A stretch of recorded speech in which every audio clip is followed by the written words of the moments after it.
그래요. 아, 지금까지.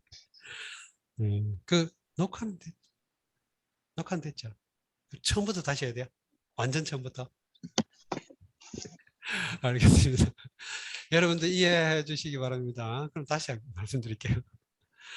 자, 그 앞장에 그 우리가 지난 시간에 했던 내용 중에 일부 마지막 구절에 조금 보완해서 말씀드리고 싶었던 부분이 있습니다. 그래서 그거를 말씀드릴게요. 예, 마지막 구절에 보면 오이공 개선지 우이 부재 전유이 제소장진에 하노라 이걸 구절에 있습니다. 나는 공 두려워한다. 개선 이 부재 그러면 나는 두려워한다가 그 어쨌든 전체 문장의 이 문장 자체의 상위항이죠. 그러면 그것이 안고 있는 것이 개선지우 부재전유의 제소적입니다. 만약에 영어 문장 같으면 이걸 관계절로 처리했겠죠. 관계문, 목적절로.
품격이 높고 또 저기 뭐야 그 설득력도 높았다. 이렇게 얘기했다고 합니다.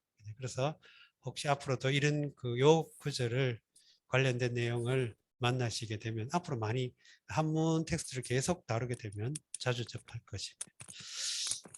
그 다음 단락 넘어갈게요. 괜찮죠? 네. 공자이왈 천하의 유도 즉 예약 정벌이 자 천자출하고 천하의 무도 즉 예약 정벌이 자 제후출하나니 자 제후출이면 개 10세의 희 불실의요 자 대부출이면 5세의 희 불실의요 배신이 집 공명이면 3세의 희 불실의니라. 공자의 가라사대 천하의 도의이시면 예약과 정벌이 천자로부터 출하고 천하의 도의 없으면 예약과 정벌이 제후로부터 출하나니 제후로부터 출하면 10세에 실치 아니리 드물고 태후로부터 출하면 5세에 실치 아니리 드물고 매신이 공명을 집하면 3세에 실치 아니리 드무니라. 천하의 유도 즉 정부재 대부하고 천하의 도이시면 정이 태후에 있지 아니하고 천하의 유도 즉 서인이 불의하나니라. 천하의 도이시면 서인이 의치 아니하나니라. 이 공자가 말했다고 이제 공자왈 이렇게 그러니까 여기서 이 텍스트를 전승할 때 일반적으로 보통 공자가 제자들과 직접 대화를 하거나 할 때는 자왈 이렇게 했는데 공자왈 이렇게 한 거는 뭔가 약간의 의미의 변이가 일어났다는 걸 알 수 있습니다. 맥락이. 자, 물론 공자보다 더 신분이 높은 사람을 대우할 때거나 또는 뭐 다른 반개의 전승을 이용할 때거나 또는 다른 데서 차용했거나 아무튼 이것은 공자의 말을 제자가 직접 듣고서 그 자리에서 기록했다기보다도 그 전승의 과정에서 약간의 그 다른 일반적인 논어의 다른 많은 사례와는 다르게 공자왈이라고 나오면 자왈하고는 조금 맥락과 뉘앙스를 조금 달리 접근해야 됩니다. 천하의 유도, 여기서 도가 있다. 천하에 도가 있다. 근데 유도, 그래서 유나 앞에서 나왔던 제라든가 시라든가 뭐 이런 반대는 물론 무죠. 뭐 그런 시에 받는 비, 뭐 이런. 이 제는 그 자체가 그냥 동사니까 제를 그 부정할 때는 부제 이렇게만. 이런 시나 유나 비나 이런 무나 이런 동사들은 흔히 영어의 그 개사가 비슷한 역할을 해요. 그러니까 뭐뭐가 이다 아니다 또는 있다 없다와 같은 영어에서 말하는 일반적인 자동사 비동사라든가 뭐 또는 비동사 주로 그런 식의 비동사 자체가 존재를 나타내기도 하고 또 주어와 주어와 주격 보어 사이를 연결해주는 역할만 하죠. 네, 그럼 예를 들어서 영어의 유명한 문장, 그 성경에 나오는 유명 I am who I am 이렇게 이게 이제 모세가 그 이집트를 탈출해가지고 히브리인들을 데려가다가 시나이 산에서 이제 야훼하고 이제 계약을 맺잖아요. 그래서 야훼한테 그래 이제 당신이 야훼란 건 내가 알겠습니다. 근데 일반 사람들한테는 그 민중들한테는 뭐라고 그 당신을 소개해 드릴까요? 그랬더니 나는 야훼다. 그래서 이제 우리 번역에는 뭐 나는 영혼이 있는 자다. 뭐 또는 그 한문이나 일본어 번역에서는 영원 자존하는 자다. 뭐 이렇게 되어 있는 경우도 있어요. 근데 영어 번역은 I am who I am 이렇게 되어 있어요. who가 생략되긴 아니 I가 생략되기도 하지만 보통 I am who I am 이렇게 좀. 그러면 여기 M은 개사라고 그러죠. 연결사. 여기 M은 존재한다라는 정동사가 되는 거예요. 그럼 요거는 나는 있다죠. 요거는 나는 이다. 이런 걸 우리는 영어에서 그 개사라고 하는데 개사. 영어로 말하면 링크스 연결하는 동사 그래서 링크스라고도 하죠. 그러니까 이 역할을 하는 그러니까 이런 역할을 하는 대표적인 동사가 유라든가 무라든가 뭐 유라든가 뭐 시라든가 뭐 비라든가 이런 것들이 그 역할을 할 수 있다는 겁니다. 한문에서. 천하유도 여기서는 천하에 도가 있다. 물론 여기는 분명히 있다는 동사이긴 하죠. 근데 천하에 도가 있으면 즉이 이제 그 앞문장을 대체로 조건이나 또는 가정을 이제 이끌어오는 역할을 많이 하죠. 그래서 천하에 도가 있으면 예악정벌이 예악정벌을 특별히 일컬은 이유가 국가의 가장 중요한 행위 국가를 운영해 나가는 정치라고 하는 정치적 행위의 가장 본질을 옛날 고대사회에서는 예악정벌이라는 형태로 압축해서 그 대유적으로 이걸 대유법 그러죠. 대표되는 중심되는 몇 가지를 대신해 가지고 전체를 나타내는 방법을 대유법 이렇게 말하죠. 뭐 빵과 장미, 자유가 아니면 죽음을 달라, 빵을 달라, 뭐 이렇게 말하는 이런 것들은 다 대유법 이렇게 말하는데 예악은 내정을 뜻해요. 내정. 그러니까 안을 다스리는 방식이죠. 예와 악이 옛날에는 정치를 잘 다스려 나가는 가장 기본적인 질서 어떤 그런 메커니즘 체계라고 봤던 것 같아요. 그럼 정벌은 외부의 상황이나 그 외적이 쳐들어오거나 또는 변란을 일으키거나 또는 영토 내에서 반국가 단체들이 준동을 하거나 할 때 공식적으로 정당한 그 어떤 명분을 내걸고 그 디스오더, 디스오더를 난이라고 합니다. 난을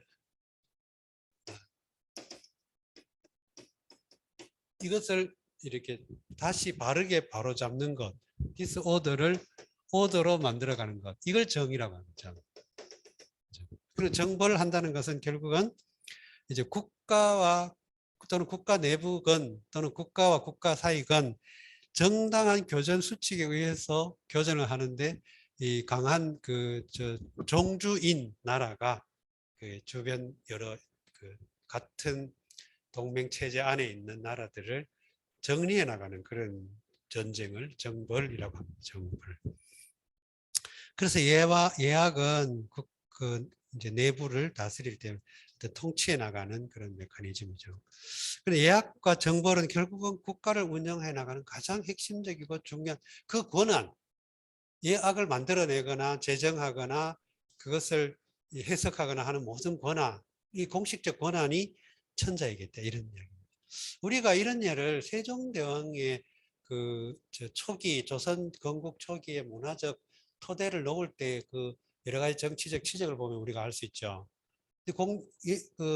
세종대왕도 이제 아학을 정비했다든가 또 국조 오례의라는 거, 뭐 예제 질서, 뭐 또는 그 국가의 어떤 정책 운영해 나가는 그런 정치 어떤 체제라든가 이런 모든 것들을 정비했잖아요. 그 가운데 이 아학 정비도 굉장히 중요한 의미를 가지고 있죠. 그래서 용비어천가를 제작한다든가 또 뭐 여러 가지 이제 그 음악 연주하는 방법 또는 뭐 악보 정리 이런 것들을 다 일일이 다 그야말로 조선이라는 나라를 토대로 완벽하게 쌓은 게 이제 말은 세종인데 그러한 행위의 대표를 예악정벌 이렇게 말할 수 있다는 거예요. 그래서 우리가 세종대왕이 육진개척하고 대마도 정벌하고 뭐 이런 것들을 다 말하자면 조선이라고 하는 그 공식적 국가 체제 주위에서 조선의 국가였던 그 정체성과 또는 국가였던 위신과 이것을 위협하는 요소들을 정리해라. 이런 걸 정벌, 대마도 정벌 뭐 이런. 자, 이런 것들이 천하의 질서가 잡혀 있으면 이런 것을 발동할 수 있는 권한이 제후에게 참 천자이겠다 이런 이야기입니다. 근데 천자, 제후, 그 다음에 가신을 대부라고 하죠. 요 관계가 이제 질서 정연하게 이루어지는 게 주 봉건 체제였고, 근데 공자 시대에 오면 이러한 질서 체제가 이미 많이 붕괴되어 가고 있었다 이런 이야기죠. 그래서 사회가 혼란해졌고 공자의 이제 문제의식은 이러한 혼란한 사회를 어떻게 다시 정비할까 이게 공자의 어떤 그 사회를 보는 관점이었죠. 그러니까 천하에 도가 있으면 예약 정벌이 천자로 붙어 출 나온다. 출이 동사죠. 수로. 천하의 무도 이거 이제 반대 상황인데 천하의 도가 없으면 예약 정벌이 자제후출하는 제후로부터 나온다. 천자는 공식적 왕이고 제후는 이제 공후 백자남과 같은 지방 권력의 수장이죠. 그러면 예학 정벌이 일관된 질서를 가지고서 어쨌든 계통적으로 이렇게 나오면 이건 공식적인 질서가 형성이 되고 또 누구에게나 보편적으로 공인이 되는데 만약에 제후에게서 나오게 되면 유력한 제후들이 저마다 자기가 예약 정보를 제정하고 예약 정보를 자기 마음대로 조정할 거라는 말이죠. 그렇게 되면 결국 뭐 사회가 혼란하게 되는 것이죠. 자제후출이면 그래서 이제 크게 봐서 도가 질서가 잡혀 있는 경우에는 천자가 그 권한을 장악하고 있는데 천하의 질서가 붕괴되면 제후가 그 각 지역 명주들이 그 역할을 한다. 그렇게 되면 뭐가 문제냐? 어떻게 되냐? 제후에게서 예약 정벌을 하는 권한이 나온다면 개 10세 이 개라고 하는 게 이제 대개 뭐 대체로 뭐 이런 얘기가 되죠. 대체로 대개 10세의 희불실의 10세는 10세대 또는 뭐 10세대니까 한 300, 그 정도 되겠나요? 네,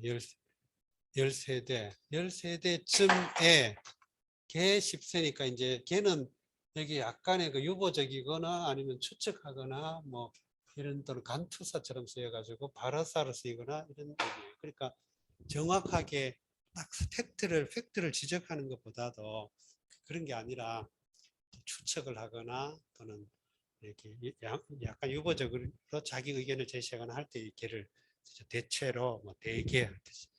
희가 수로죠. 희가 희. 이게 이제 이 자체는 원래는 희망 해서 때 이게 발할희지만 여기서는 원래 이 의미로 썼어요. 드물희.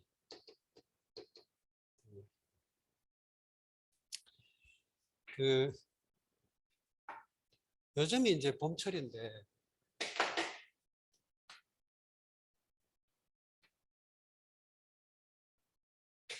요즘 봄이죠. 봄. 이제 봄도 다가 오늘 고고 지났으니까 한 한 2, 3일 지나면 입하에 이제 여름으로 들어 계절 절기상으로 여름 들어가는데 이 봄, 늦은 봄에 딱 감상하기 좋은 시가 되게 많은데 봄이라고 하는 게 예상을 많이 띄고 봄날은 간다라는 노래도 있듯이 근데 이 두보의 시 중에 곡강이라고 하는 아주 초기 시 중에 두 수가 있어요. 두 수.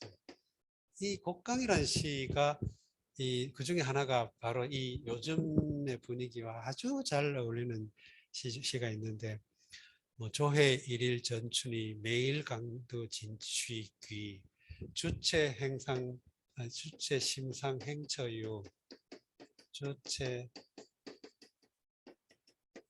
심상 행처유 인생 주신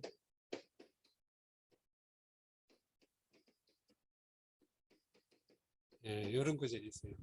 주체 심상 행처유 인생 70 고래 희 술빚은 술 외상 빚은 가는 곳마다 있고 인생이 70 살기는 옛날부터 드물다. 그래서 고희라는 말을 여기서 나왔죠. 고희. 고희. 자, 이게 이 희가 드물다는 거예요. 근데 여기 희자는 원래 바라다, 희망하다 그런 희자죠. 그럼 개 10세의 희불실의 이 말은 10세대쯤 가면 불실하는 것이 드물다 이 말이죠. 그럼 불실이라는 게 실은 일을 실자니까 일타는 게 뭘 이루느냐? 국가의 권력 또는 국가를 통제하고 운영할 수 있는 정당한 권력, 권위, 헤게모니 이런 걸 잃어버린다는 거예요.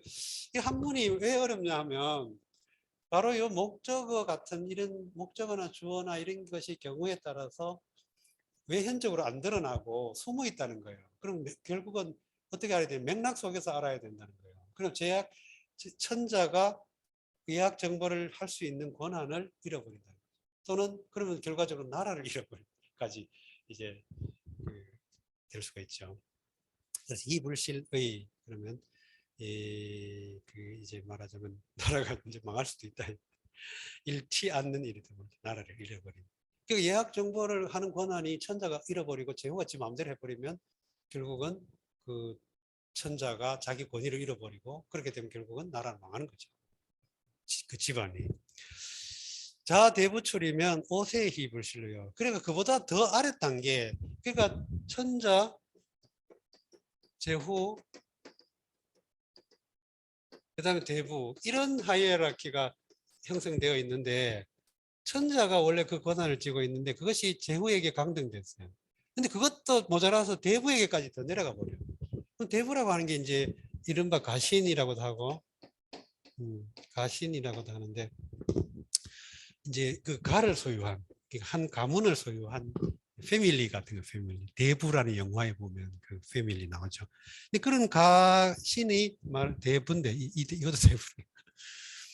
근데 이 제후에게서 이런 예약 정보를 할 수 있는 운영할 수 있는 권한이 제후에게 떨어져 버리면 10세에 가면 망하게 되는데 그보다 더 아래 단계 대부에게까지 내려가 버리면 5세에 망하게 된다 이 말입니다. 거의 다 망한다.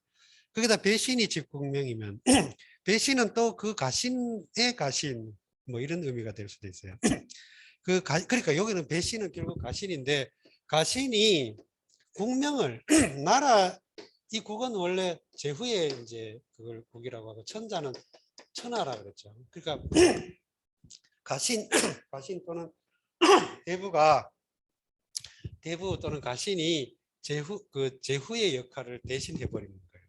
그러면 3세의 그 희불신. 그러니까 3세면 더 세대가 좁아지는 것이죠. 그러니까 대부에 소속된 가신이 이 뭐야 이 가신이라는 용어 자체는 여러 맥락에서 쓸 수 있어요. 대부도 가신이라고 할 수 있고 또 왕의 천자에게 소속된 대부도 가신이라고 하기도 해요. 근데 여기서는 지금 천자 제후 대부는 명확하게 하이라키에 들어가고 여기서 배신 그랬으니까 이거는 요 가신은 아마 천자의 가신인 것 같네요. 천자나 또는 제후에게 직속되어 있는 가신을 말합니다. 자, 이런 가신들이 실제로 그 나라의 그 명령을 집행하게 되면 3세에 망하게 된다. 3세에 망하지 않는 사례가 드물다.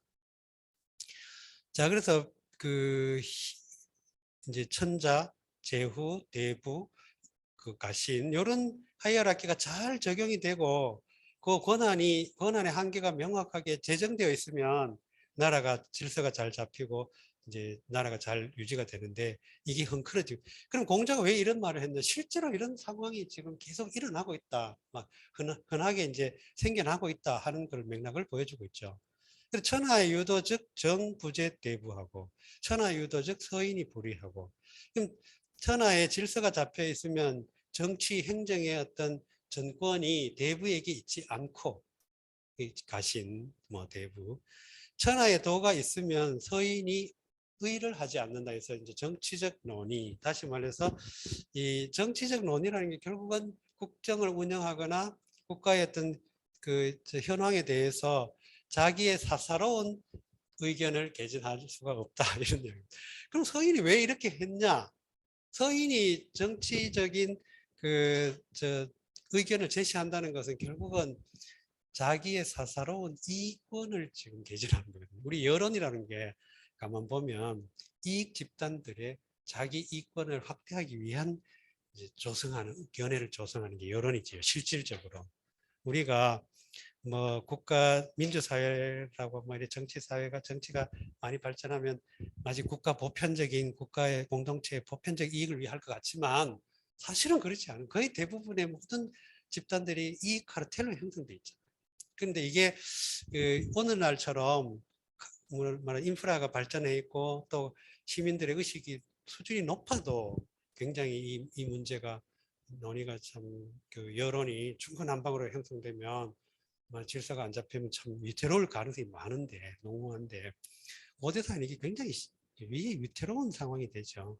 그러니까 이거를 가지고 이제 공자의 어떤 이런 정치관이 굉장히 폐쇄적이고 보수적이고 뭐 이렇다고 하는데 물론 그래요. 그 점은 부인할 수는 없어요. 그러나 중요한 거는 왜 이런 말을 했겠느냐 하는 것이죠. 그 당시 상황이 정치가 모든 사람이 정치적 견해를 발표할 수 있는 상황도 아니고 또 그런 것이 허용이 된다면 대부분 모든 정치라고 하는 것은 다 사적 이익을 추구하게 돼 있고 그게 허용되어 버리면 국가의 어떤 기강은 무너지죠. 우리가 조선 후기의 상황 보면 친일파 뭐 이런 뭡니까 을사오적 이런 사람들이 왜 생겨나겠어요? 다 자기 이권 때문에. 지금 우리가 국가의 어떤 그런 지금 상황이 굉장히 이제 급변해 나가고 있는데 이런 그 행간을 읽어봐도 역시 국가 어떤 정치적 비전에 대해서 큰 소리 치는 그 말하자면 여론을 조성하는 그 가만 들여다보면 결국은 자기가 소속한 집단의 이익을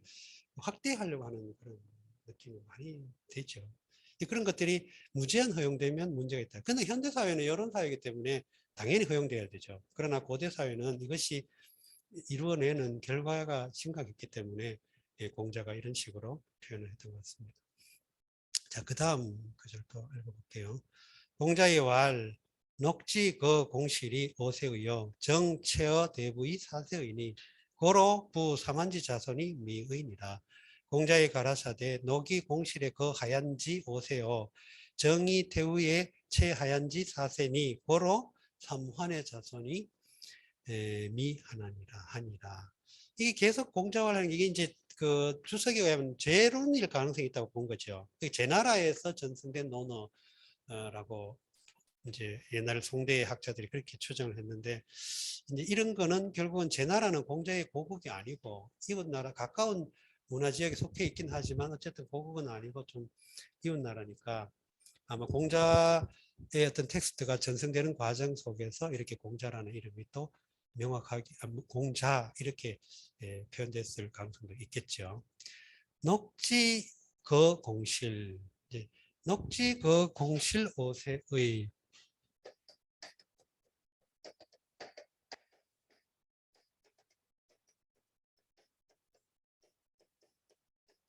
요 문장이 되게 간단한 문장 같지만 녹지 그 공실, 요게 주어 구를 형성하고 있어요. 주어 절 또는 주어 구. 뭐 주어 절로 봐도 될 것 같아요. 녹이 공실을 떠났다 이렇게 그 말하자면 문장이 성립이 되니까 주어 절로 보는 게 더 되겠죠. 자, 그럼 오세의는 수로예요. 그러니까 다섯 세대이다. 의는 이 의라고 표현하는 거는 그 사실 진술이라기보다도 말하는 사람의 주관적 표현에 이 의가 잘 쓰여요. 물론 문장을 이제 정리 단정하고 끝내는 문장이 그 어기사로 쓰이지만 이게 야하고는 달리 야의 경우는 사실 진술에 가까운 또는 단정하는 정의 내리는 이런 방식이지만 의는 상당히 주관적인 그 태도를 보여주고 있다 이런 이야기입니다. 자, 그 다음에 녹지 그 공실이 오세에 의해서 오세이다, 다섯 세대이다. 여기 이제 명사 보어가 되죠. 오세이다. 근데 여기서 요 자체는 녹이 떠났다 공실을 요 문장이에요. 일단 지가 없다고 보면 녹, 그 공실 이렇게 된 거예요. 녹이 공실을 떠났다. 녹이라고 하는 거는 이제 봉급, 요즘 말하면 봉급. 봉급을 주는 권한, 뭐 이런 거 되겠죠. 그리고 공실은 이제 제후를 뜻한 제후의 집안, 제후의 집안. 이걸 공실. 그러면 녹을 주는 권한이 노라는 나라에서 녹을 주는 권한이 말하자면 봉급을 지급하는 게 오너죠. 오너. 그러니까 봉급을 지급할 수 있는 권한이 공실을 떠났다. 이런 거예요. 근데 이게 만약에 저 노나라에서는 녹을 지급하는 권한이 공실을 떠났다 하면 그냥 녹그 공실 이렇게 했을 건데 녹지 그 공실 이렇게 해서 지가 들어가게 되면 여기 문장으로서 성립하지 않고 요 뒤에 주어와 연결된다는 의미예요. 그래서 이 지가 그런 역할을 합니다. 그러니까 지가 들어가면 요 사이가 사실 주어와 수로 구를 구성할 수 있는데 그럴 때 지가 없다면 독립된 문장이 되지만 지가 있으면 독립된 문장이 아니라 이 자체가 문장의 한 성분이 된다는 거예요. 그런 역할을 할 때 지를 집어넣습니다. 이해가 되죠. 이런 식의 문장의 장치가 되게 섬세하게 돼 있어요. 한문도 우리가 생각하기에는 생략도 많고 막 이래가지고 좀 뭐랄까 그냥 글자 뜻만 알면 그냥 이리저리 연결하면 되겠지 싶지만 의외로 굉장히 조직적으로 잘 돼 있습니다. 정체의 대부의 사세의 정이 대부에 체한지 체는 요거는 옮겨가다 미치다 해서 보통 이 글자의 의미로 봅니다. 어디 이르다. 어디 미치다. 지난번에 제가 이 강의에서 우리 공부 시간에 한번 소개해 드린 적이 있는데, 누구더라? 정민인가 하는 학자가 쓴 책 엄청 많이 팔아. 낙양의 집가를 올렸다고 하는. 미쳐야 미친다. 이런 책이 있죠. 근데 미쳐야 미친다. 원래 제목은 불광불급이었다. 이게 박지원의 글에서 나온 용어인가 보다. 박지원이 정확히 증게 불광불급, 광하지 않으면 급하지 않는다. 요 구절을 요걸 미치지 않으면 미치지 않는다. 미치다는 말이 우리말의 동음 이의어잖아요. 요 네? 그래서 미치지 않으면 미치지 못한다. 그 말을 들어가지고 미쳐야 미친다. 이렇게 해가지고 아주 잘 팔아봅니다. 제목 잘 뽑아야 돼요. 그 정체어 대부에서 체도 미치다 이런 의미로 봤어요. 미치다는 말은 어디에 이르다. 그래서 미치다, 못 미치다 이렇게 표현했죠. 옛날. 요즘 이르다, 도달하다, 닿다 뭐 이런 의미로 쓰는데 옛날에 미치다는 말을 많이 썼어요. 그럼 정의 대부에게 미쳤다. 이 말은 행정을 논의하는 권한이 대부에게. 그러니까 국가의 정치적 논의를 제후가 장악하고 다스린 게 아니고 이 노나라를 구성하는 여러 노나라를 구성하는 노나라 안에 있는 지방의 영주, 지방의 어떤 하위 영주, 서양의 봉건 제국 같은 킹 밑에 여러 나이트들 있죠, 나이트. 이 나이트들이 이제 뭐 로드, 프린스, 뭐 카운트, 마르키스, 뭐 비스카운트, 뭐 바론 이런 여러 단계로 공후백전하는. 근데 이거는 그렇게 해서 그냥 나이트와 킹의 계약에 의해서 성립되는 국가 사회 질서였잖아요. 근데 동양의 봉건 사회는 주라고 하는 왕실의 혈연적 관계를 가진 여러 지방 정부들이 국을 형성하고 이 국 안에 있는 각 국 안에서도 다시 역시 혈연적 관계를 가진 가가 형성되어 가지고 상 위에서 아래로 이렇게 이제 하향식 국가 행정 조직 단위를 이룬 것이 주나라 봉건 체제 특징이죠. 그럴 때 지금 말한 이 말이에요. 이게 노나라에서 이 노나라에 일어나는 여러 가지 그 행정적인 명령이라든가 또는 뭐 어쨌든 땅을 이렇게 구획한다든가 이런 것들의 권한이 노나라 제후에게 있었는데 이게 뭐예요? 공실에서 떠나버렸다. 그러면 가해에 내려옵니다. 이게 5세대 동안에 이미 공실에서 떠나버렸다. 그 다음에 이 행정명령을 하는 것도 그 국가의 행정명령도 대부에게 내려왔다. 이 제후가, 이 노나라의 제후가, 노나라의 뭐 공이든 혹은 뭐, 노나라의 노나라의 제후가 직접 행정적인 명령을 내리고 행정을 장악하고 있어야 되는데 그게 역시 가의 우두머리인 대부가 소유해버렸다. 대부가 자기 지역의 이권을 위해서 자기 지역 이권을 위해서 자기 집안의 이권을 위해서 노나라 국가 전체의 예산이라든가 노나라 국가 전체의 어떤 그 행정 운영을 자기 마음대로 편리하게 해버렸다는 거예요. 그게 이미 4세대가 되었다. 고로 부사만지 자손이 미의이다. 그러므로 저 사만의 자손이 미약해졌다. 역시 공자의 평가죠. 공자가 노나라의 지금 정치 상황을 그렇게 평가하고 있는 것이죠. 자, 여기서 부라고 하는 글자는 물론 우리는 일반적으로 바르사 이렇게 말합니다. 바르사로 쓰는데 상당히 지시적 의미가 있다고 지난 시간에도 한번 말씀드린 적 있죠. 지시적 의미가 있습니다. 그러면 사만의 자손을 지금 간접적으로 약간 어느 정도 이렇게 지시하고 있죠. 저 사만의 자손. 여기서 사만의 자손 이 말이 뭐 지금 우리가 시시콜콜하게 뭐 꼭 이해를 뭐 안에도 큰 문제는 없지만 논어에서 가끔 사만이라는 말을 꽤 여러 번 나오기 때문에 사만이라는 용어를 명확하게 좀 이해해 둘 필요는 있습니다. 이 사만이라고 하는 것은 원래 지금 그 공자 당시의 노나라의 여러 지역의 어떤 그런 행정 체계 중에 여러 행정 체계 중에 이걸 다 일반적으로 이거는 국이고 이걸 이제 가라고 불렀죠. 이 가 가운데 유력한 가문이 계시, 숙시, 맹시 뭐 이렇게 했었어요. 이 집안이 유력했어요. 이 가운데 노나라의 어떤 그런 그 공자 당시에 노나라를 구성하는 여러 지역 지방 행정체 단위 중에 여러 단위 중에 맹시, 숙시, 계시 요 세 가문이 세 패밀리가 유력했어요. 근데 이 맹숙계라고 하는 거는 우리가 지난번에도 앞에서도 다시 한번 설명드렸습니다만은 그 형제들의 학렬을 나타내는 용어가 백중숙계 이런 식으로 이제 서열을 이제 평가 많이 매기죠. 그러니까 마지를 백, 가운데를 중, 그 밑에를 숙, 그다음에 막내를 계 이렇게 해가지고. 그래서 학자 고대 역사적 인물 가운데 자에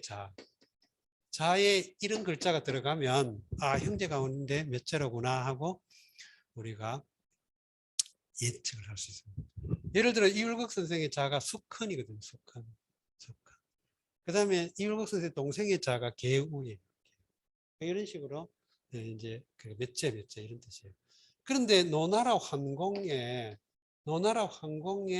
맏아들 여기 이제 장공이 되든가 뭐 그러고 그러면 이제 이 맏아들은 한공의 뒤를 이어서 노나라의 제후가 되죠. 맏아들이니까.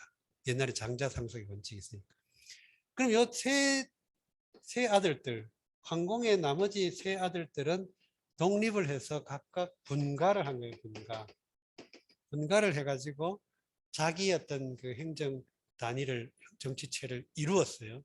땅을 떼어주고 조선 시대에 그 왕자나 공주나 뭐 또 옹주의 어떤 자식들 옹주 그다음에 뭐 왕자 중에서도 후궁의 왕자들 이런 자식들한테 땅을 떼어줄 수 주기도 하죠. 그리고 이 서해 같은데 남해 이런 데 보면 섬 중에 공방전이니 뭐 어느 공주의 땅이 이런 식으로 그 분양된 게 되게 많았죠.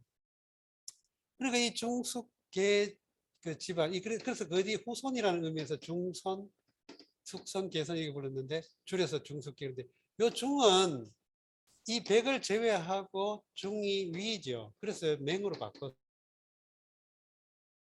숙시 계시. 그리고 요 맹에서 성이 맹자의 성도 여기서 나왔다고 합니다. 그러면 이렇게 노나라 황공의 세 아들의 후손 해석을 삼환 이렇게. 자, 그래서 삼환의 자손이 미약해졌다 이 말은 그 삼환의 자손조차도 미약해진 거예요. 결국 녹이 공실에서 떠나가고 행정이 대부에게 미치고 이렇게 되면서 삼환의 자손들 이 길 가져가 이 가조차도 세력이 점차 미약해졌다 이런 얘기. 자, 그다음에 시간이 조금 남나 하나만 더 읽을게요.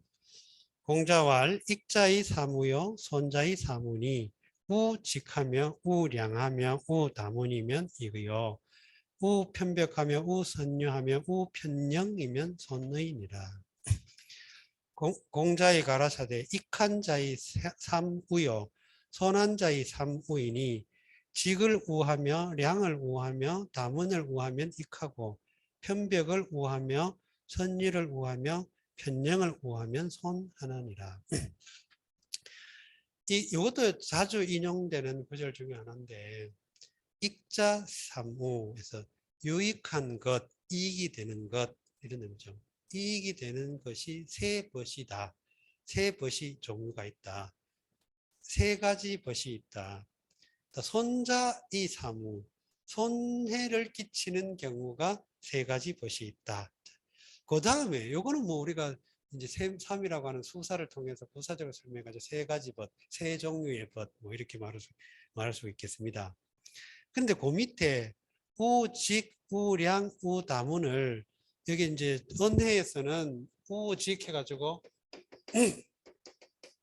우직 이렇게 설명했죠. 그래서 직을 우하다. 그러니까 정직한 사람을 벗삼다. 그 다음에 이제 그 뭐야 우량, 선량한, 착한, 좋은 뭐 이런 의미. 선량한 사람을 벗한다. 그 다음에 다문은 이제 마늘 따에 들을 문이니까 그 견문이 많은 사람.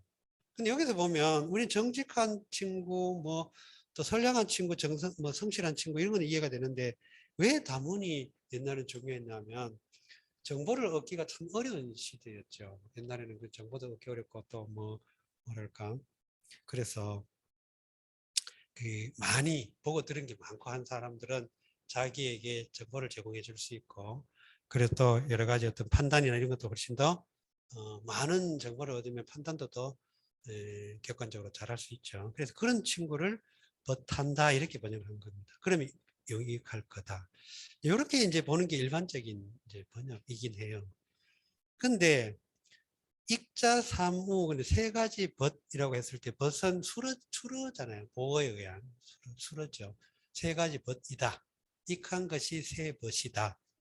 근데 물론 이거 세 벗이 있다가 아니고 세 가지 벗이다. 세 가지 종류의 벗이다. 이렇게 유익한 것이. 이럴 경우에는 세 벗이다라면 수러적으로 설명이 되면 벗이 어떠하다 이렇게 표현하는 게 훨씬 더 현대식으로는 맞죠. 그래서 벗이 정직하고 벗이 성실하고 벗이 견문이 많으면 유익하다 이렇게 보는 해석도 있습니다. 틀린 건 아니죠. 이런 해석이 가능하긴 해요. 한문의 어떤 문맥상. 근데 이제 우리 전통적으로는 보통 한문이 가장 일반적으로는 동사 수러 아니 수러 목적어 구조로 많이 이루어지기 때문에 직을 우하고 또 량을 우하고 이렇게 이제 보통 해석하고 있습니다. 자, 그 다음에 반대의 경우인데 편벽의 편은 한쪽을 뜻하고 벽은 치우치다 뭐 이런 의미가 돼요. 그래서 편벽하면 어느 한쪽으로 치우친 것 이런 의미를 의미하죠. 그 다음에 이제 그 선유 그러면 선유가 우리가 일반적으로 선유 그러면 좋은 의미로 쓰일 수 있겠지만 여기서는 잘하다, 부드럽게 하다 뭐 이런 의미예요. 그러니까 유는 부드러울 유자고 선은 잘하는 의미인데 여기서 말이라든가 특히 뭐 몸짓, 동작, 태도 이런 걸 잘해서 부드럽게 한 거예요. 그런 것. 그러니까 남한테 남 환심을 살려고 말도 잘하고 몸가짐도 부들부들하게 하고 유들유들하게 하고 이런 걸. 그러니까 선유가 일반적으로 말하는 우리가 흔히 긍정적으로 보는 선이 아니고 여기서는 어쨌든 그런 말솜씨를 아주 교묘하게 하고 아첨을 하고 뭐 이런 걸. 그러니까 이거는 량의 그 량에 대한 상대적인 걸로 봤죠. 그래서 량은 이제 성실하고 정직하고 성실하고 이런 걸 량이라 그랬는데 선유는 요거는 잘하고 부드럽고 유들유들하고. 그러니까 이 잘이 우리 맥락 속에서 잘이 좋은 의미긴 하지만 우리 가끔 그 말하는 화법 속에서 잘한다, 잘도한다, 뭐 잘됐다 이런 말 속에 비아냥되는 요소도 있죠. 그래서 이제 선유는 여기서는 어쨌든 긍정적인 의미가 아니라 뭐 말이라든가 태도라든가 이런 것들을 잘 꾸며가지고 남에게 환심사고 부드럽게 보이게 하는 이런 의미가 되겠습니다. 그 다음에 이제 편령은 여기서 또 편령이 나오는데 편령은 아첨하는 걸 뜻해요. 아첨하는. 특히 또 말을 통해 가지고 아첨하는 거. 이런 걸 편령. 영은 그 앞에서도 이제 말 잘하는 걸 뭐에 쓰겠는가 이렇게 공자가 말한 앞부분이 나오기도 하고 그런데 특히 말을 잘해가지고 남한테 아첨하는 거 그걸 영이라고 편령하다. 그래서 그 실록이라든가 뭐 이런 조선시대 어떤 역사적 문헌 속에 보면 아첨하는 사람으로는 영을 쓰고 있어요. 그래서 편령이라고. 이것도 참 많이 나오는 용어입니다. 근데 이런 사람들을 이 친구로 사귀게 되면 자기의 손해가 된다. 네, 그래서 정직하고 또 성실하고 또 교문이 많은 친구를 사귀면 나한테 유익하고 좀 어떻게 치우치고 또 막 잘 보이려고 하고 또 아첨하고 이런 친구를 사귀게 되면 내 인생에 도움이 안 된다. 그런 조금 쉬었다가 또 이어서 하도록 하겠습니다.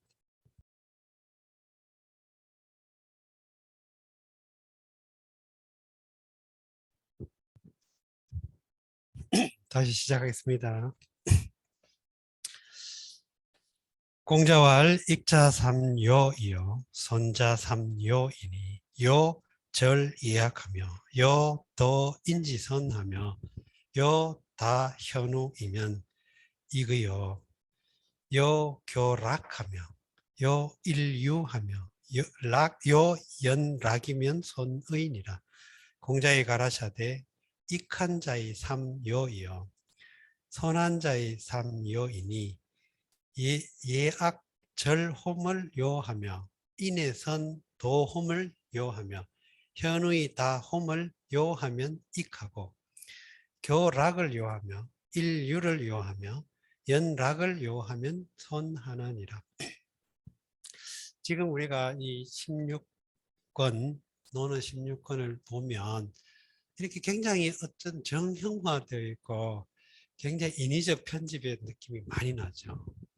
그래서 보통 이제 1편부터 10편까지를 상론, 11편부터 20편까지를 하론 이렇게 하는데 상론, 일반적으로 지금까지 대체로 상론은 상당히 그 텍스트의 신빙성 또는 오리지널리티 이런 것들이 좀 높게 보고 하론은 약간 조금 더 낮게 보는 경향이 있습니다. 근데 그거는 아마 공자가 맹자 때 이미 거의 상당히 신화해가는 느낌이 날 정도로 공자가 대단한 인물이었기 때문에 영향이 컸기 때문에 그 영향이 큰 사람에게 자꾸 신화가 더 치워지죠. 여러분들이 그 기독교적 문화나 기독교적 어떤 그 정서에 조금 이렇게 알고 싶은 분들, 또 관심 있는 분들은 그 소설인데 신이 된 남자라는 소설이 있습니다. 전에 한번 소개해 드린 것 같은데 제랄드 메사디에라고 하는 프랑스 사람이 쓴 소설인데 총 7권으로 되어 있어요. 1권부터 6권까지가 소설이고 마지막 한 권이 이제 추석 성격의 책인데 이거 보면 이제 예수라는 한 인물이 만약에 역사적으로 실제 했더라면 어떤 방식으로 살았을까라는 관점에서 쓴 소설이에요. 근데 신이 된 거야, 한 남자가. 그런 관점에서. 뭐 역사적 예수 이런 책도 있습니다. 근데 그런 것들을 뭘 의미하냐면 우리가 역사적 한 인물을 이해할 때 한 인물이 살았던 사실, 리얼리티, 팩트 그걸 추구한다고 해서 그 사람을 전면을 아는 건 물론 아니에요. 우리는 어떤 역사적 인물에 대해서 상당수 설화적 요소라든가 신화적 요소가 개입될 수밖에 없어요. 그 당시는 어쨌든 간에 구전에 의한 정보 전달이 많기 대부분이기 때문에. 그럼에도 불구하고 가능한 한 또 신화의 영역과 실제 영역, 사실의 영역을 또 구분해 보는 것도 의미가 있죠. 그렇게 해서 나중에 종합적으로 그 사람 보는 게 그 사람의 어떤 역사적 의의와 맥락을 이해하는 데 더 좋습니다. 그러니까 팩트만 끄집어냈다 해서 그 사람을 아는 것도 아니고 신화를 통해 가지고 허무 맥락하게 이해하는 것도 아니고 이게 다 의미가 있죠. 자, 그래서 어쨌든 이 16권에는 이 공자왈이라는 형태로 해가지고 뭔가를 이렇게 대비한다든가 또는 그런 약간의 어떤 굉장히 인위적 편집의 흔적이 많이 보인다는 겁니다. 그렇게 볼 때 텍스트 상에서 볼 때는 그런 맥락을 이해하고 그런 관점에서 보는 것이 필요하겠다. 공자가 정말 이런 말을 했는지는 알 수는 없지요. 익자 삼요 어쨌든 유익한 경우가 세조음이 이 요를 이 락이라는 글자가 원래 글자 형태는 뭐 나무로 된 악기 형태를 종 같은 걸 이제 달아놓고 있는 그런 모습이라고 해요. 그래서 이거는 이제 악기를 뜻하고 그 악기를 치게 되면 사람이 즐거운 감정이 생기고 그래서 좋다, 즐겁다, 뭐 음악 뭐 이런 의미가 이제 파생되어 나왔는데 이것을 이제 어쨌든 요라고 읽게 되면 우리는 좋아하다 이렇게 좋아하다로 이해하죠. 그럼 이거는 동사성을 갖게 되죠. 물론 이제 즐겁다 락으로 읽으면 즐겁다인데 즐겁다의 경우는 형용사죠. 즐겁다, 기쁘다, 슬프다. 그 다음에 그 악으로 읽으면 음악이죠. 음악. 요거는 명사, 형용사, 동사 이런. 그러니까 명사로 읽으면 음악, 형용사로 읽으면 즐겁다, 동사로 읽으면 좋아하다 이런 뜻이에요. 그러니까 이게 이 락이라는 글자가 어느 맥락에서 쓰이는가를 봤을 때 그 어느 위치에 그러니까 한문이 이 고리버기 때문에 그 글자 자체가 변형이 일어나지도 않고 또 뭐 글자 자체에 한 글자 안에 뭐가 덧붙지도 않고 하기 때문에 요 자체로는 늘 어딜 가나 요 글자로 가죠. 그래서 이 글자가 어디에 쓰이느냐에 따라 이제 성분이나 품사가 결정되는 경향이 있다는 거예요. 물론 그 자체의 그 1차적 품사는 물론 있다고 봐요. 그러나 거기에 그 1차적 품사나 외에 그것이 쓰이는 성분에 따라서 품사가 다시 파생되거나 결정된 경향이 많기 때문에 그걸 자유자재로 조금 융통성 있게 접근하는 방식이 필요합니다. 좀 익숙해지면 충분히 이해가 되죠. 자, 익자가 3요. 그러니까 좋은 경우, 유익한 경우가 세 가지를 즐기는 것이다. 세 가지를 즐기면 유익하다. 이 말이 되겠죠. 그래서 손해가 나는 것이 세 가지 즐김이 있다. 그 세 가지를 즐기면, 좋아하면, 즐기는 게 아니라 좋아하면, 세 가지를 좋아하면 손해가 난다. 이런 이야기예요. 그러니까 세 가지 좋아함, 세 가지를 좋아하는 것.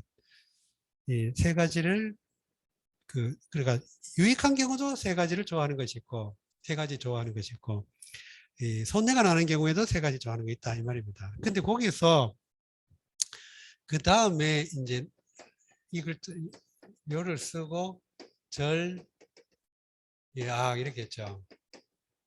패턴이 똑같은데.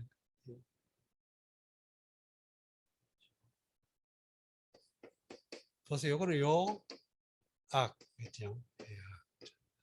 여기 동사인데 요것도 동사 목적에서 예약을 절하다. 이 동사구가 다시 목적어를 역할을 한 거예요. 이 동사구 자체는 절이라는 동사와 예약이라는 목적어를 통해 가지고 동사구를 형성하는데 예약을 절하다.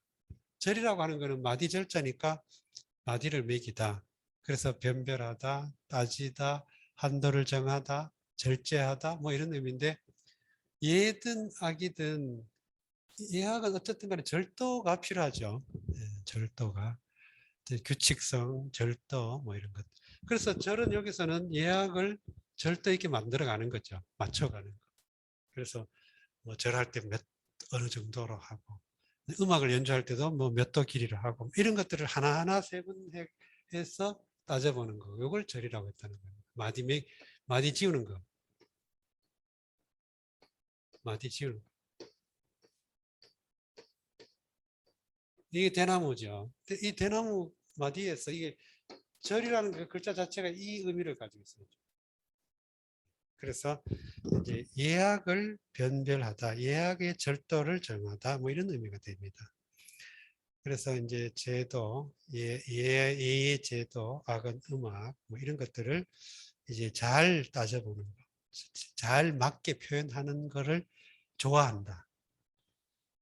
우리가 지금 현대사회에서는 뭐 이런 것들이 뭐 봉건적 잔재고, 뭐 허례 허식이고, 뭐 형식적 이렇게 치지만, 그래도 예약을 잘 하면, 특히 예절 같은 경우도 잘 표현하면 정말 품이 있어 보여요.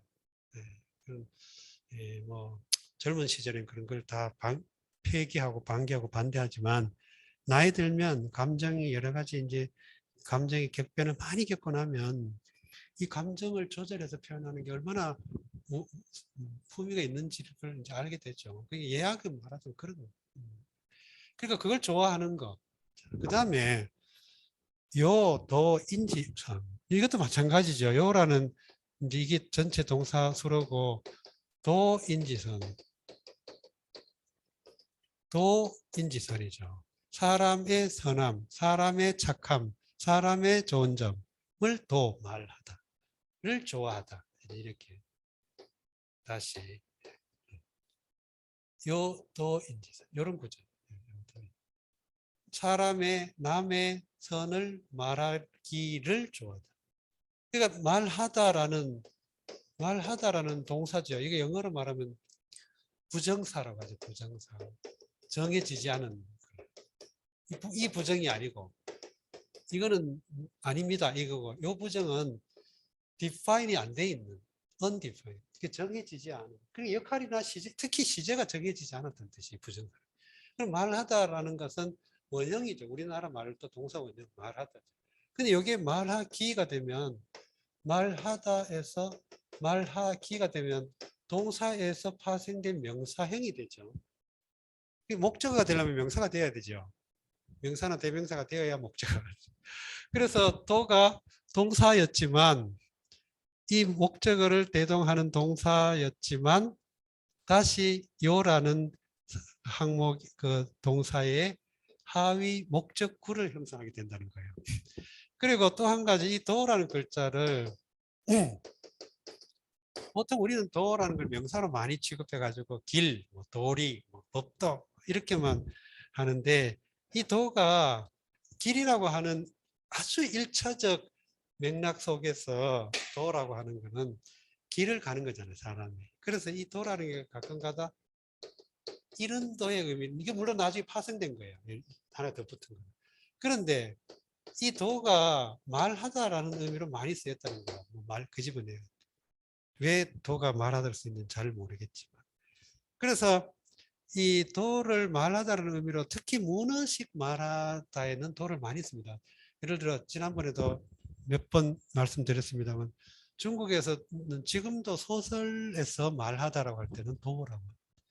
그래서 아무개 도, 뭐 모주석이, 하필이면 모주석이, 모주석 도 이러면 모주석이 말했다 이렇게 돼요. 그래서 명심보감에도 도오선자 시오적 이러면 도오선자 시오적 내 선을 말하는 자는 내 선을 말하는 자는 내가 좋은 점을 내가 잘하는 점 내 좋은 점 내가 잘한다고 하는 걸 말하는 자는 뭐뭐 이자 이즈 그는 뭐뭐이다 내 도둑이다 나한테 도둑이다 여기서 도는 말하다 말하다 나의 선 내 선 나가 선하다는 요자 내가 나의 선을 말하는 자. 자 여기서 도도 말하다가 됐죠. 그러면 요 도인지 선 이런 말은 남의 사람의 선함을 말하기를 좋아합니다. 그 다음에 요 또 좋아하는 거죠. 다 현우가 많다. 어진 것이 많음을 좋아합니다. 어진 것 많이 사귀기를 좋아합니다. 이런 의미가 되겠죠. 근데 여기서 현이라고 할 때 이 현은 그 앞에도 몇 번 설명드렸습니다만 현과 인이 다 우리말에는 어질다 이런 의미로 번역이 되죠. 어질현, 어질인. 근데 요 현은 대체로 그 사람이 가진 능력이나 자질 뭐 이런 것들을 말할 때 보통 현. 요 글자가 여기에 조개 패가 들어가죠. 그리고 인은 요거는 좀 더 원초적으로 인간다움, 인간의 어떤 인간의 인간성 이런 걸 나타낼 때는 요 인을 씁니다. 어질다가 이런 의미 맥락의 우리말 속에서 어질다라는 말 속에는 이게 어원이 뭔지는 잘 모르겠어요. 좀 연구를 해볼 필요가 있겠지만 어쨌든 어질다 속에는 그런 이런 양자의 의미를 다 담고 있는 그런 왜냐하면 원시 언어의 어떤 원초로 들어갈수록 더 한 언어가 여러 가지 의미를 맥락을 포괄하죠. 자, 아무튼 여기서는 어진 벗 많임을 좋아한다. 어진 벗이 많기를 좋아한다. 어진 벗 많이 사귀기를 좋아한다. 이 말이죠. 그러면 유익하다. 자, 그 다음에 요 교락하며. 자, 여기서 요는 역시 이제 교는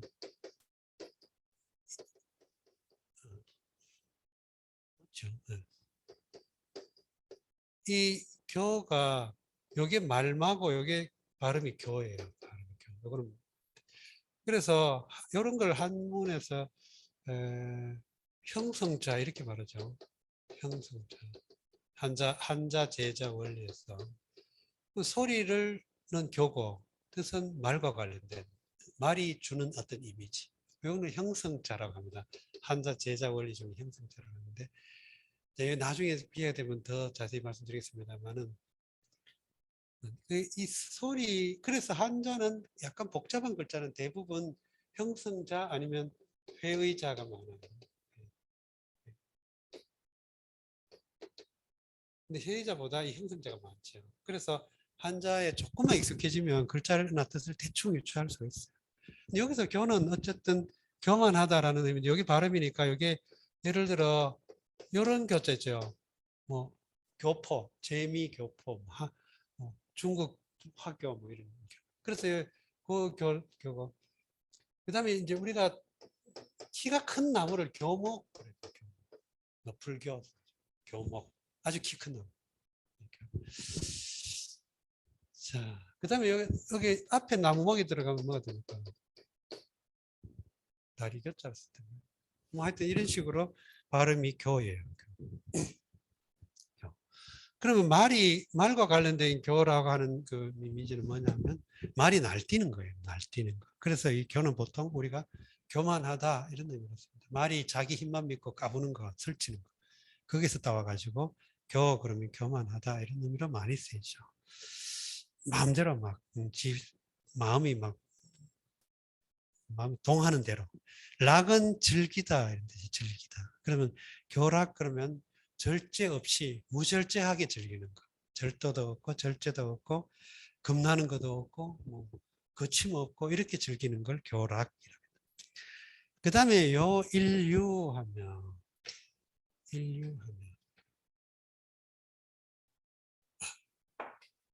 요 일자는 이게 지금 요 의미는 편안할 일자로 썼어요. 편안할. 근데 가끔 가다 여기 일자가 일을 잃어뒀어요. 잃어버렸다. 뭐를 잃어버렸다. 그래서 특히 참고로 예를 들어 일문 이렇게 말하면 누구의 글인데 글의 제목은 있는데 내용이 없어. 이럴 때 일문 해가지고 그렇게 써요. 일을 잃죠. 근데 이거는 편안할 일자로 가끔 쓰여요. 그때 원래 편안할 일자는 주로 요 글자를 쓰지만 이 글자로 대체하는 경우가 있습니다. 많습니다. 이건 편안할 일. 그 다음에 유는 놓을 유자죠. 놓을 유자도 요 글자 밑에다가 이걸 붙이는데 이걸 착이라는 그 글자에서 따왔어요. 그래서 착 받침인데 이제 옛날에는 어른들은 이 착 받침의 의미가 좀 막 이렇게 구전되는 경우에 책 받침으로 우리는 어릴 때는 책 받침으로 읽었는데 정확하게는 착자의 받침이다. 착자가 여기 착자라 이렇게 된 거예요. 착자 초서처럼. 그래서 이 글자가 받침으로 들어갔다. 착이라는 글자가 받침으로 들어갔다. 이건 발걸음을 많이 빨리 놀리는 모습이에요. 예를 들어서 사람이 한 사람 있죠, 한 사람은. 근데 이렇게 쓰면 이렇게 하면 몇 사람 같이 보여요? 네 사람 같이 보이죠. 이 글자도 원래 하나가 그 예를 들어 발 하나가 이렇게 발걸음이 있는데 이게 몇 개가 된 거예요. 그래서 발걸음이 많이 보이니까 발을 아주 빨리 놀리고 많이 놀리고 그런 모습을 그렇죠. 그래서 이 글자가 들어가면 항상 공간 이동과 관련되죠. 공간적인 이동. 그런데 경우에 따라서 U자를 이렇게 쓰는 경우가 있어요. 이렇게 삼수를 붙여요. 삼수를 붙여가지고도 역시 U라 이것도 놓을 U자로 씁니다. 근데 이런 경우에는 약간 구별하기도 해요. 이거는 주로 물과 관련된 데서 놓을 때, 이거는 그냥 땅에서 놓을 때 이렇게 구별을 하기도 해요. 그러나 현대 중국에서는 이 글자 많이 써요. 좀 쓰기 더 편하다. 그러나 어쨌든 둘 다 놓을 U자로 쓰긴 합니다. 그리고 보통 일반적으로 U는 이 글자를 우리가 많이 쓰고 있죠. 서유기 뭐 이런 게. 그렇죠. 이때는 헤엄치다는 의미가 되거든요. 원래 자체가 헤엄치다. 자, 그래서 여기는 이제 인류니까 편안하게 논다 이 말인데 이것도 역시 어떤 그런 한도 없이 또는 게으르게 또 나태하게 논다. 그러니까 막 뭐라고 교락 그러면 막 돈도 물쓰듯이 쓰고 막 이렇게 교락이고 인류 그러면 권태롭게 나태하게 그 요즘 일본의 사회 문제가 히키코모리라는 게 있죠. 히키코모리 못 들어봤어요? 히키코모리 히키가 이게 끌려온다 그래서 히키코모리라는 건 한쪽이 구석에 처박혀 가지고 들어있다 이런 뜻인데 집안에 들어온 오타쿠 그런 게 있죠. 이런 유행이 노는 게 말하자면 인류 같은 게 아닐까. 해야 할 일도 안 하고 그냥 뭐 될 대로 되라 하고 그냥 별로 일도 안 하고 막 그냥 뭐 자기 있는 용돈이 주머니 돈 좀 조금만 있으면 그냥 아무것도 안 하고 그냥 놀기만 하고 이런 걸 인류라. 교락 그러면 막 물 쓰듯이 쓰고 막 먹어라 마셔라 막 질타하게 먹고 이런 건 교락이라고. 자, 연은 원래는 잔치 연자인데 이 잔치 연자예요. 잔치연 이게 연. 이 잔치연은 이제 즐기다일 때 이 제비 연자를 가끔 쓰기도 해요. 또 그러면 요 연자를 쓰기도 하는데 보통 이제 이건 잔치연. 그럼 연락한다 이 말은 뭐라고 할까요? 일종의 그 퍼포먼스 같은 걸 동원한 놀이. 예를 들어 뭐야 예를 들어 우리가 무슨 환갑잔치 요즘 잘 하지는 않지만 뭐 고희연 뭐 이런 거 하면 그 막 노래방 기계도 밴드도 부르고 뭐 더 저기 가수도 부르고 뭐 이렇게 놀잖아요. 그런 걸 연락 약간 좀 뭐라고 할까요? 난잡하게 좀 그런 걸 연락이라고 합니다. 이런 걸 좋아하면 연락하기를 좋아하면 손해가 난다. 손해가 된다. 이 우리가 그 현대 기독교에서 특히 개신교 기독교에서 사용하는 성서를 보면 논어나 이 맹자나와 같은 이런 우리가 전통 고전에서 용어를 따와 가지고 번역한 용어로 쓰기 되게 많습니다. 성경책에 보면 이 연락한다 이 말이 참 자주 나왔어요. 요즘은 어떤지 모르겠는데 적어도 한 80년대 90년대까지 기독교 예배에서 사용하던 개신교 예배에서 사용하던 성서에 보면 연락한다 이 말이 참 많이 쓰였던 것 같아요. 그냥 즐기고 놀고 질타하게 뭐 그런 뭐라고 할까요? 연예인들 불러가지고 연예인들 불러가 희희낙낙하고 이런 걸 연락한다. 자 이렇게 하면 손해다. 이런 사람들 이런 걸 좋아하면 당연히 손해죠. 아무리 참 돈 많은 금수저를 물고 나와도 맨날 이렇게 놀면 어떻게 되겠어요? 패가 망신하죠. 부지런히 공부하고 노력하고 일하고 특히 자기 점검, 자기 성찰 이런 걸 해야 이제 자기도 발전도 하고 뭐 더 인격적으로든 뭐 여러 가지 면에서 이런 거 즐기는 것만 자꾸 하면 몸도 망가지고 마음도 망가지고 퇴폐하게 되죠. 자, 그 다음에 공자왈 시어 군자의 유삼건하니 언 미급지 이 언을 위지 조요 언 급지 이 불언을 위지 은이요 미견 안색이 언을 위지 고이니라. 공자의 가라사대 군자의 시홈에 삼건이 있나니 은이 급지 아니하여서 은홈을 조이라니라고 은이 급호대 은치 아니홈을 은이라니라고 안색을 보지 아니하고 은홈을 고이라니라나니라. 여기도 보면 이렇게 굉장히 뭐랄까요 인위적 편집 느낌이 아주 나죠. 앞에 하기 위정 뭐 이인 뭐 8일 이런 데를 보면 좀 뭔가 현장성 직접 공자와 직접 마주 대하고 듣고 말하고 뭐 목격하고 뭐 이런 느낌인데 이거는 보면 아주 뭔가 이 공자가 전달한 말을 누군가가 채록을 해가지고 다시 편집해서 짜놓은 듯한 느낌이 팍 나죠. 자, 시어군자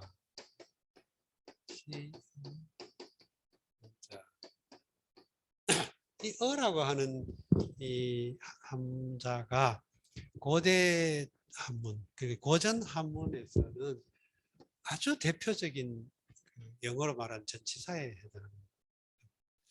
이 전치사라고 하는 게 앞에 있다 해서 전치사라고 하잖아요. 그럼 뭐의 앞에 있냐? 명사 앞에 있다. 그러면 우리가 문장을 구성할 때 기본은 동사를 가지고 구성을 하죠. 어차피 주어는 뭔가를 설명하려면 주어는 반드시 있어야 되니까 그럼 그 주어를 이제 설명하기 위해서는 동사 또는 우리 한문이나 우리말에서 형용사도 다 수러 역할을 할 수 있죠. 서술어. 그러니까 서술어가 필요한 주어와 서술어. 근데 이 서술어 역할을 우리 한자는 용언이라고 하고 이건 채언 이렇게 말하기도 하죠. 예, 채언. 이 용언 체언 가운데 이 용언 동사와 형용사는 다 용언의 역할을 할 수 있어요. 우리나라 말도 그렇고 한문도 그렇고. 근데 영어에는 반드시 용언은 동사가 하죠. 그래서 사과는 엉덩이 원숭이 엉덩이는 빨개 그럴 때 빨갛다라는 형용사는 is red 이렇게 씁니다. is라는 동사가 들어가요. 근데 한문에는 한문이나 우리나라만 그게 필요가 안 들어가도 돼요. 그리고 그 한문 문장에서 우리나라 말도 그러지만 한문 문장에서도 주어는 대부분 생략이 가능해요. 이거는 꼭 한문이나 우리나라뿐만 아니라 일반적으로 언어에서도 대체로 주어는 생략이 가능하긴 해요. 근데 이제 뭐 영어 같으면 생략을 많이 안 하죠. 우리 빈도로 보면. 근데 우리나라 말과 그 한문은 아주 주어를 잘 생략을 합니다. 그래서 외현적 주어가 생략된 경우가 되게 많다. 그런데 어쨌든 수로 역할을 하는 것은 꼭 필요하니까 시가 그 여기서는 동사 시가 주어가 됐죠. 근데 군자라는 명사 목적어가 됐죠. 그러면 동사와 명사 사이에 동사를 투사해 주는 거. 이게 전치사라는 거예요. 영어도 마찬가지죠. 뭐 on, 뭐 in, 뭐 under, 뭐 with 이런 걸 다 전치사라는 이런 전치사가 on이나 in이나 이건 반드시 그 뒤에 명사 앞에 놓여 있죠. on the table, 뭐 in the room, 뭐 이런 식으로, in the world, 뭐 이런 식으로. 자, 그런데 한문에서는 그 역할을 하는 게 거의 이 어가 많이 하거든요. 그래서 동작이 비속되는 거나 또는 동작이 유래하는 거나 다 거의 이 어로, 심지어 비교도 많이 이 어로 쓰죠. 저 두목의 유명한 시, 산행이라고 하는 시에 보면 상엽, 홍어, 이월화 이런 거죠. 상엽, 홍어, 설이 맞은 잎사귀, 단풍잎이죠. 불다, 단풍잎이 불다, 뭐뭐보다, 이월꽃보다. 이월꽃이 이제 요즘 양력으로 치면 3월에서 4월 사이니까 지금 봄에 피는 꽃보다 불다, 단풍잎이. 이럴 때는 보다죠. 예를 들어 이 예는 참 많이 여러 번 들었는데 청출어람, 청어람.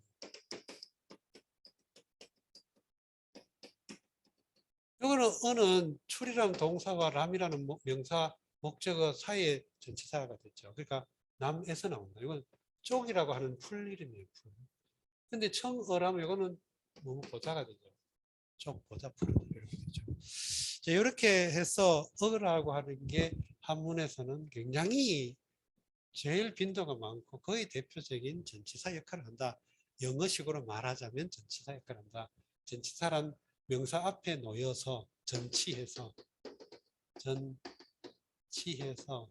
동사와 그 동사가 귀속되는 명사 사이에 연결해 준다. 그 역할을 합니다.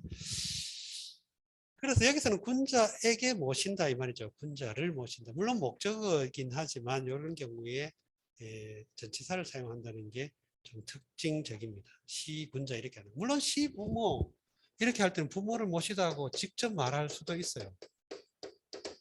근데 어를 썼다면 시어 군자 이렇게 썼다면 약간의 뉘앙스가 달라질 수 있습니다. 예를 들어 뭐 봉제사, 접빈객, 시부모 이렇게 말할 때는 부모를 섬기다라고 보고 얘는 시어 군자, 군자에게서 모신다 이런. 근데 군자에게 그러니까 시 군자 이렇게 해버리면 군자를 모신다는 동작성을 직접적으로 하지만 시어 군자 그러면 그 사이에 다시 또 무슨 맥락이 끼어든다고 보일 수 있어요. 여기서 왜냐하면 그 뒤에 이제 어떤 그 군자를 모시는 행위를 구체적으로 설명하면서 의미가 또 분화가 일어나죠.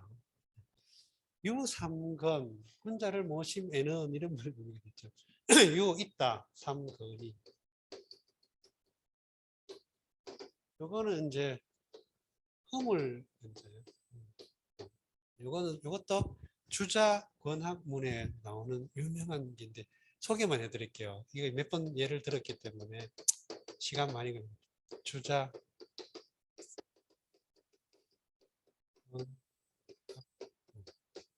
주자 권학문 보면 건이 들어가요. 그래서 이거 한번 찾아서 한번 읽어보시기 바랍니다.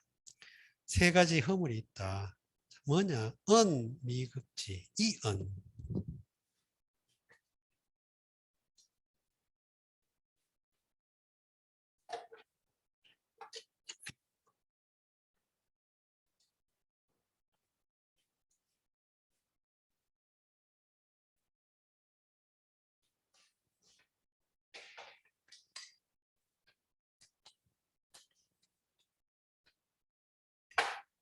은, 미,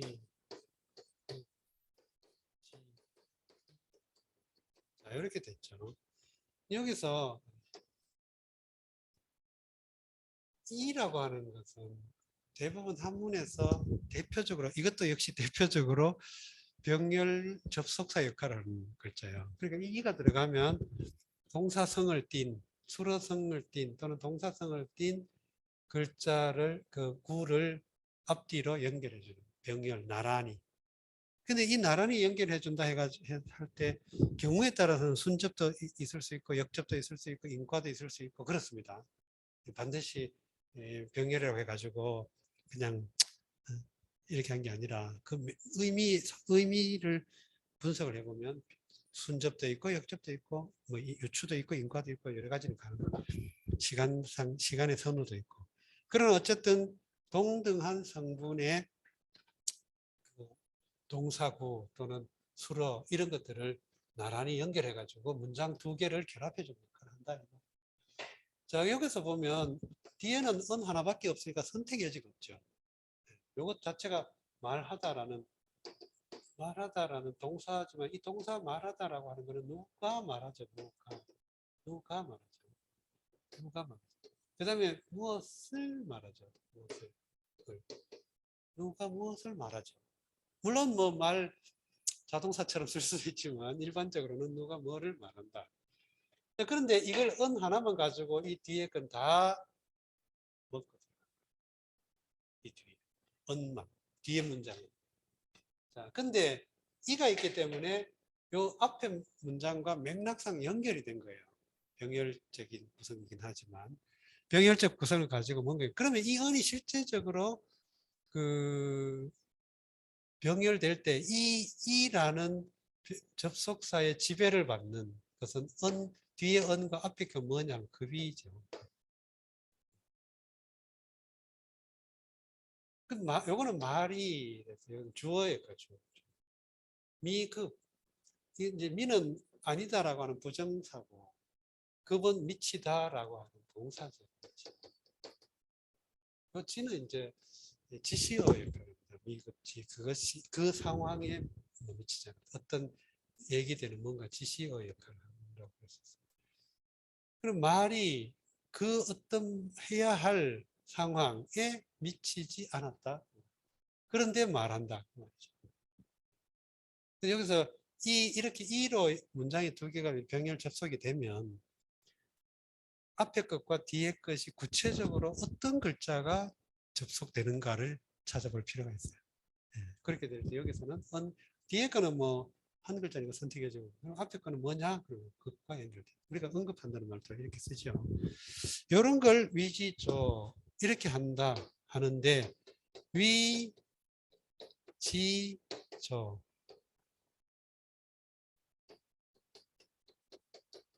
이 글자가 이 조라는 글자를 많이 써요.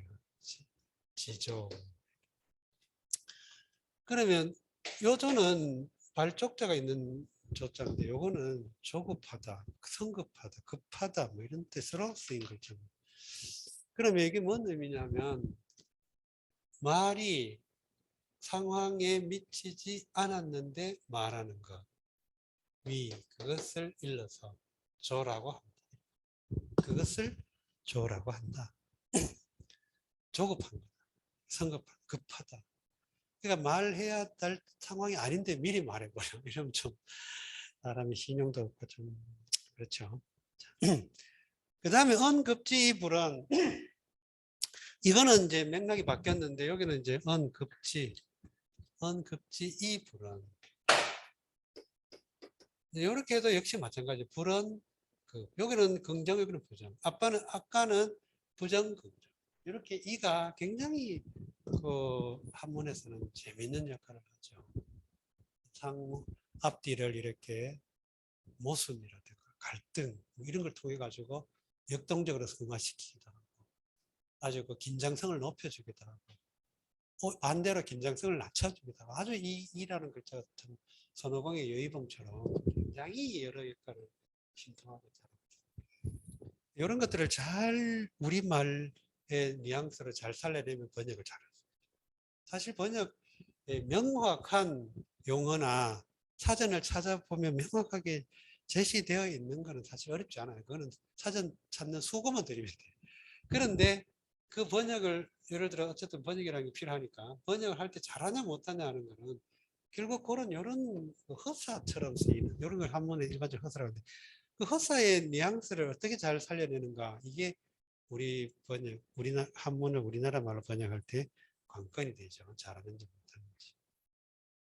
이것을 은이라고 한다. 숨긴다라고 한다. 미견 안색이 은.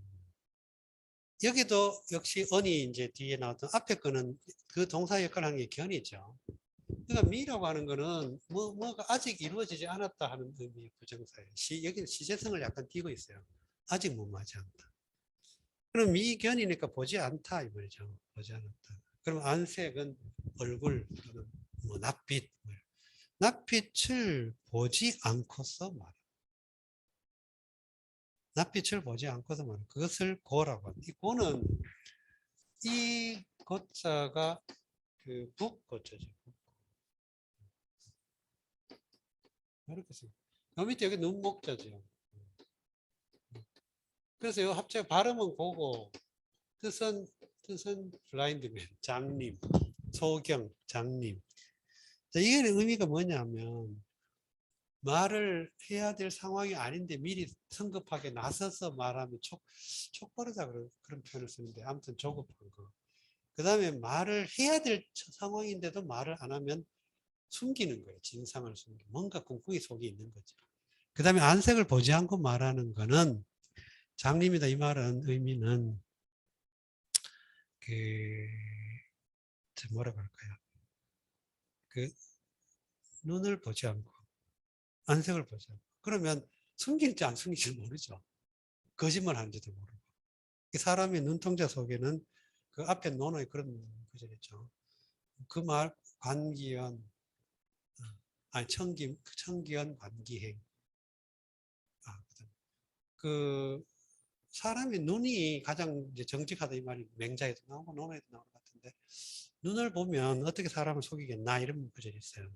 그 말처럼 이 어른들하고 말할 때는 그렇다고 뭐 눈을 딱 우리 서양 문화에서는 눈을 정확하게 마주치고 응시하고 말해야 돼. 우리나라 동양 문화에서는 그렇게 하는 건 또 그것도 무리하다고 보니까 약간 낮추되 상대방이 어른이 그 사람의 안색을 살필 수 있을 얼굴을 서로 볼 수 있을 정도로 약간 숙이죠. 그러니까 안색을 보지 않고 말하면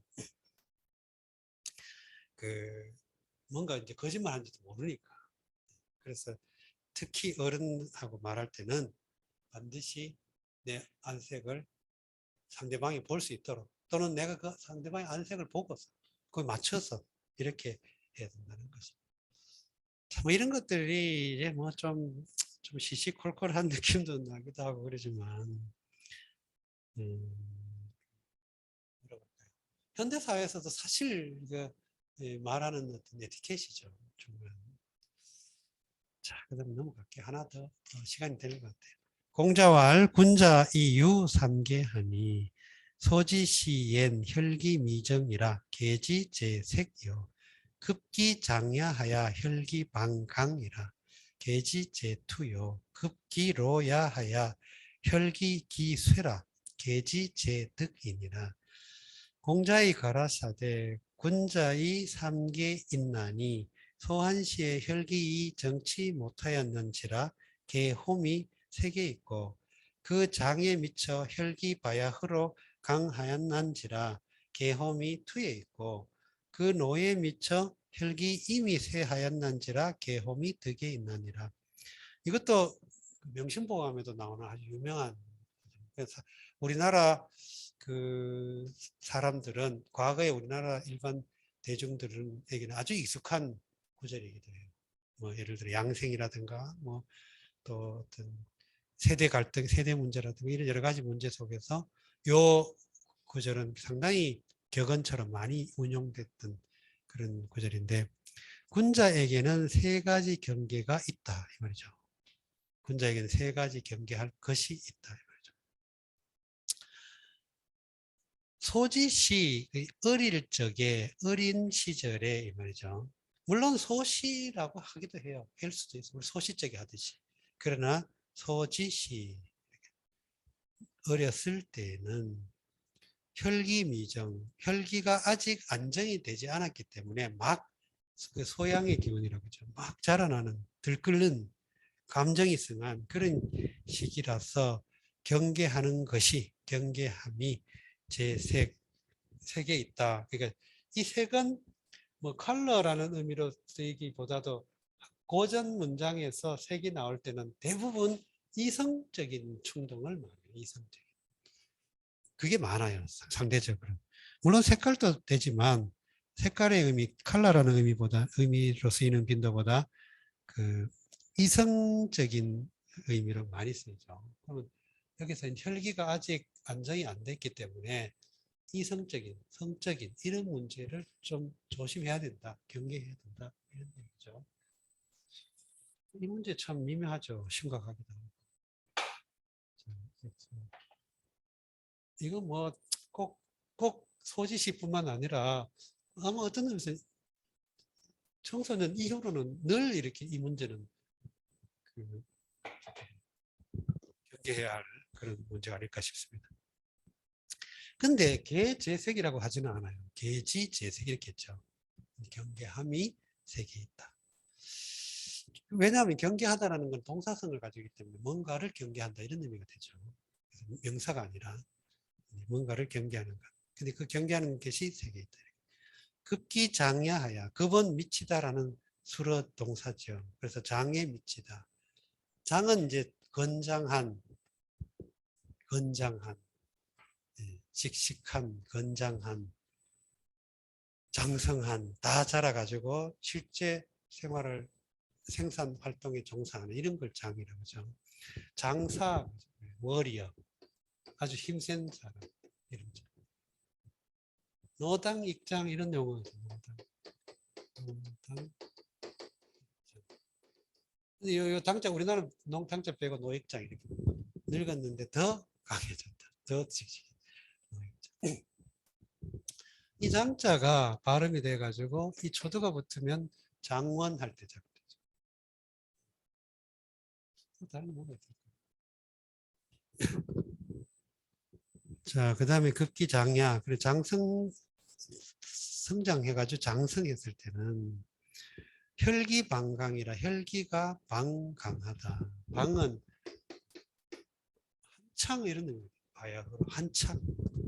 이 바야흐로가 우리말에 바야흐로가 이제 바야흐로 방 이렇게 하는데 이 바야흐로가 약간 뉘앙스가 몇 가지가 복합적이에요. 하나는 한창이다 이럴 때도 방을 쓰고 막 시작됐다 이럴 때도 씁니다. 그리고 막 시작되면 그 뭐 막 시작됐을 때 기운이 세차죠.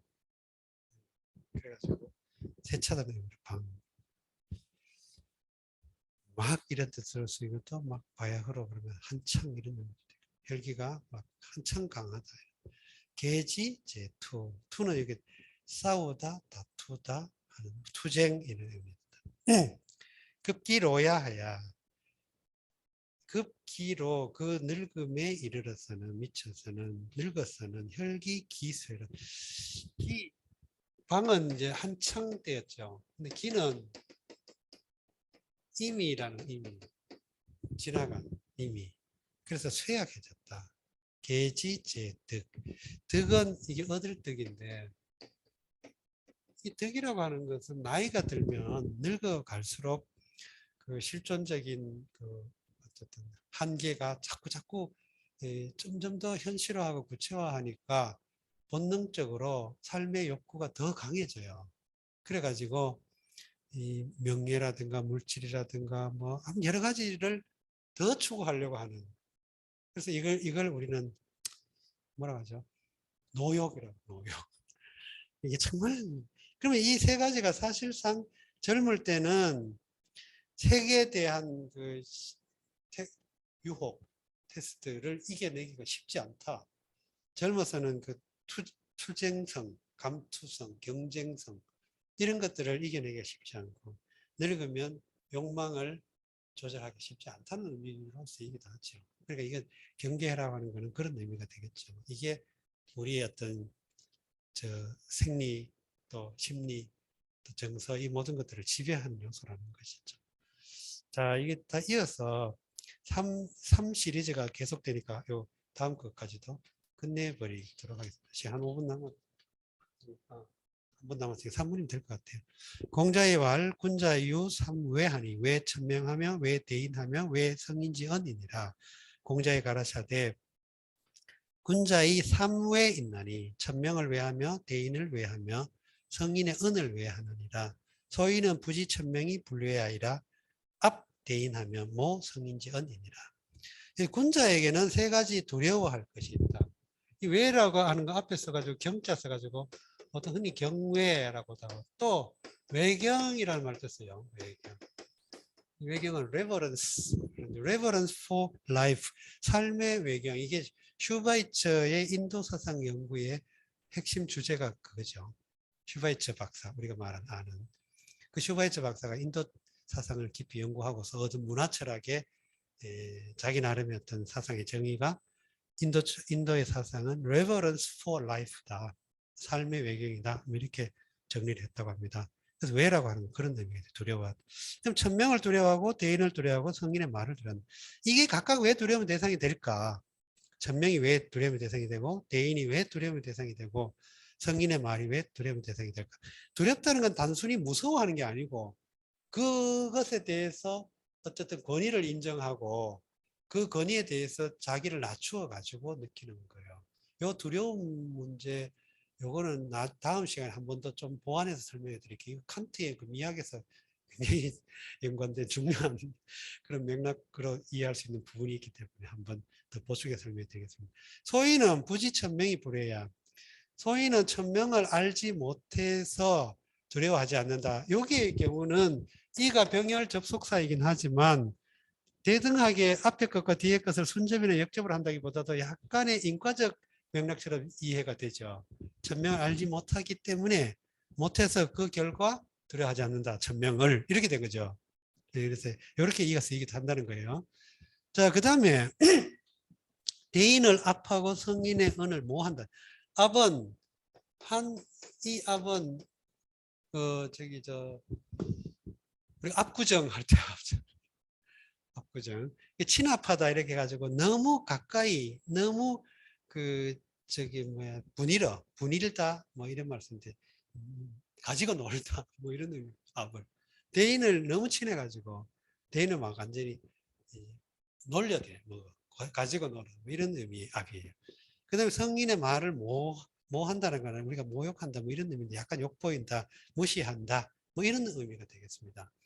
이거 시간이 다 돼가지고 일단 이렇게 그냥 번역만 하고 좀 더 숨겨진 의미나 내용의 보충 설명을 다시 한번 다음 주에 연결해서 조금 더 설명하고 넘어가도록 할게요. 자, 오늘 우리가 이거 봤던 것처럼 지금 그냥 16편은 대체로 이렇게 그 의도적 편집의 느낌이 아주濃厚한 그런 부분이라는 걸 우리가 알 수 있습니다. 이런 것도 논어를 읽을 때 염두에 두거나 눈여겨볼 만한 그런 부분인 것 같습니다. 좀 다분하더라도. 자, 이렇게 끝내도록 하겠습니다.